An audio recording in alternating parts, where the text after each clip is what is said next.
সিলেটসহ দেশের বিভিন্ন শহরের দোকানপাট ও ব্যবসা প্রতিষ্ঠানে ভাঙচুরের ঘটনায় জড়িত ব্যক্তিদের গ্রেফতার করতে পুলিশ কর্মকর্তাদের নির্দেশ দিয়েছেন পুলিশের মহাপরিদর্শক বা আইজিপি বাহারুল আলম। আজ সোমবার প্রধান উপদেষ্টার ভেরিফাইড ফেসবুক পেজে একথা জানানো হয়।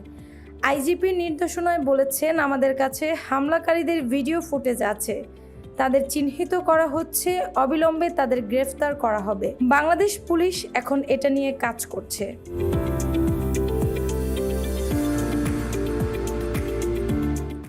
সরকার কোনো ন্যায়সঙ্গত বিক্ষোভে বাধা দেয় না উল্লেখ করে আইজিপির নির্দেশনায় আরও বলেছেন, তবে প্রতিবাদ কর্মসূচির আড়ালে কোনো অপরাধমূলক কর্মকাণ্ড সহ্য করা হবে না। এদিকে 4 দিন ব্যাপী বিনিয়োগ সম্মেলন শুরুর দিনে ব্যবসায়ী প্রতিষ্ঠানে হামলা ন্যাক্কারজনক দৃষ্টান্ত স্থাপন করেছে বলে মন্তব্য করেন বাংলাদেশ বিনিয়োগ উন্নয়ন কর্তৃপক্ষ বা বিডিআর নির্বাহী চেয়ারম্যান আশিক চৌধুরী।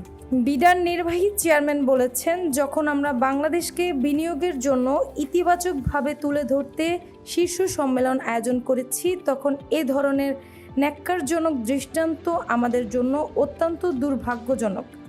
এই ব্যবসা প্রতিষ্ঠানগুলোর মধ্যে অনেকে স্থানীয় বিনিয়োগকারী, কিছু বিদেশি বিনিয়োগকারী আছেন যারা বাংলাদেশের প্রতি আস্থা রাখতেন। তারা সবাই আমাদের তরুণদের জন্য কর্মসংস্থানের সুযোগ করে দিয়েছিলেন।